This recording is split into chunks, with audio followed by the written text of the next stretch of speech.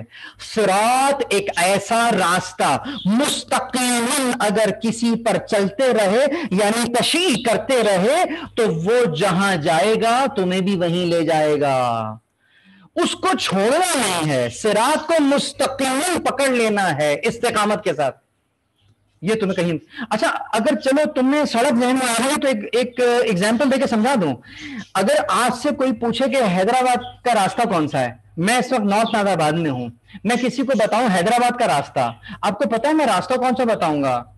میں اس کو الآصف کا راستہ بتاؤں گا، میں اس کو سپر ہائی وے کا راستہ بتاؤں گا، اور اس کے بعد کیا کہوں گا؟ کہا بس سپر ہائی وے پر آ گئے، اب تمہیں کہیں جانے کی ضرورت نہیں ہے، اپنے آپ کو اس ہائی وے پر رکھنا.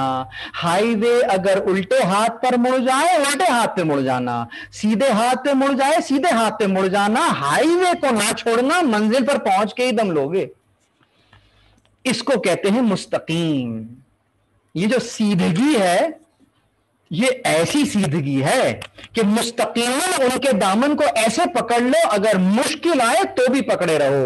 یہ نہیں کہ صرف آسانیوں میں ہی پکڑ لینا، اگر مشکل آئے حالات جہاں پہ سانس لینا مشکل ہو علی کا دامن ہاتھ سے نہ چھوڑنے پائے.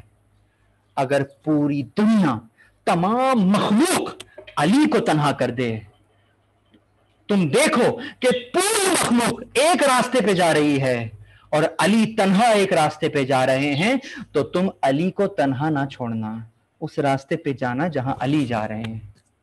آج 1442 ہجری میں زمانے کا ایک علی ہے جو غیب میں ہے، وہ علی جو کہ اس وقت ویرانوں میں جاتے تھے.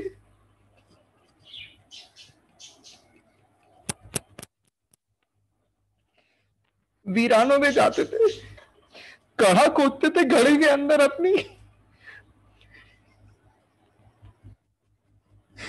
کنویں کے اندر، کنویں میں منہ ڈال کر علی باتیں کر رہے. کمیل نے سن لیا. کمیل میں علم ہے، کوئی نہیں جو بڑھ کر لے لے. میں کہوں گا یا علی آپ کو کمیل بن زیاد نخعی تو ملے، آپ کو ساسا بن سہان بھی ملے، آپ کو اسبغ بن نباتہ بھی ملے، میرے 1442 ہجری کے علی کو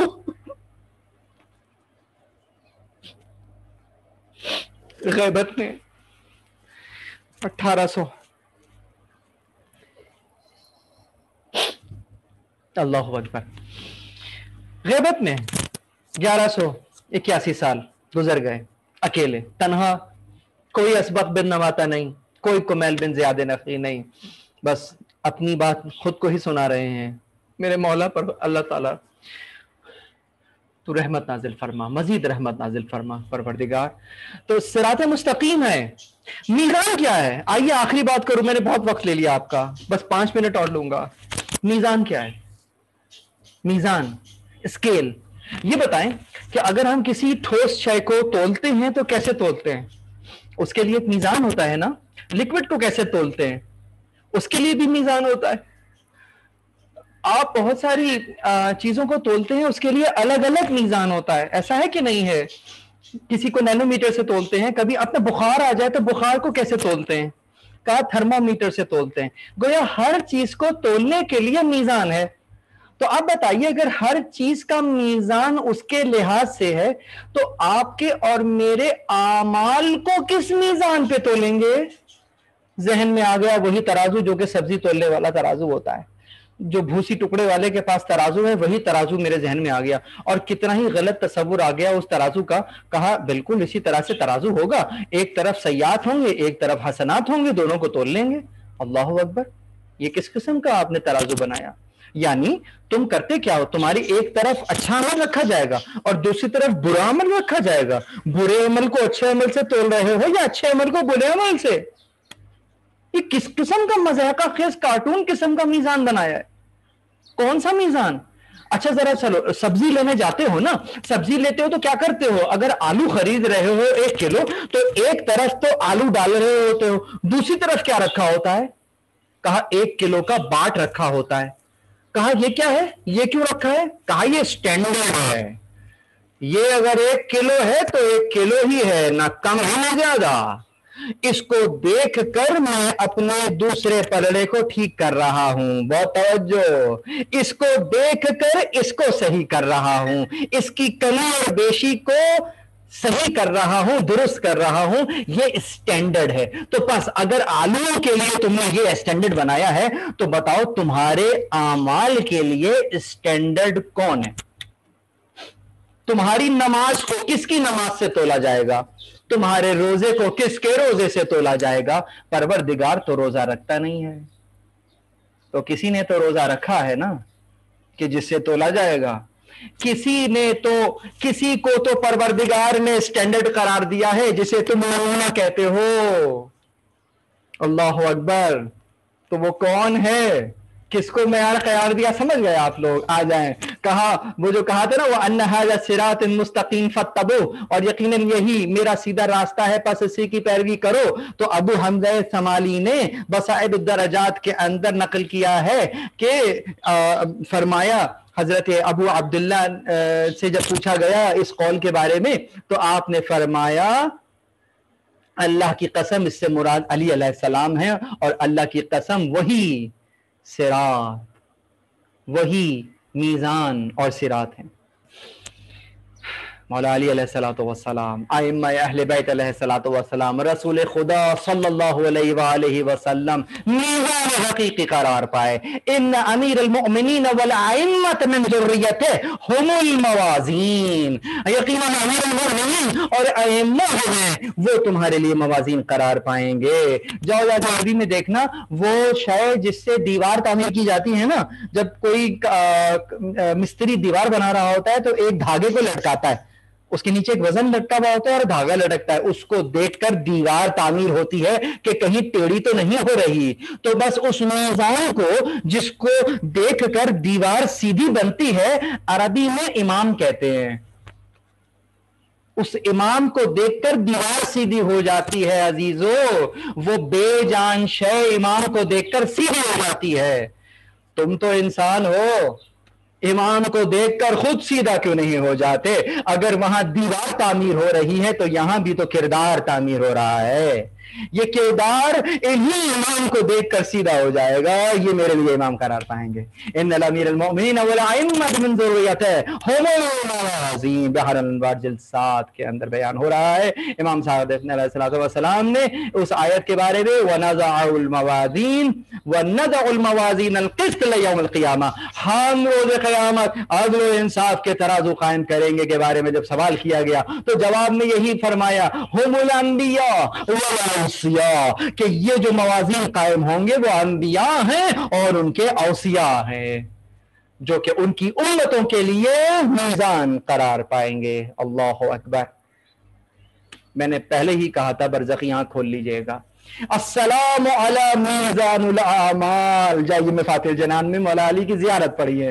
سلام ہو آپ پر اے اعمال کے میزان کہ جن کو دیکھ کر میرے اعمال کو تول لیا جائے گا. مجھے معلوم ہے کہ وہ سجدہ جو کہ آپ نے مسجد کوفہ کی محراب میں کیا، میرے سجدے خاک ہیں اس کے آگے، لیکن کیا کروں، سٹینڈرڈ تو آپ ہی کا سجدہ ہے.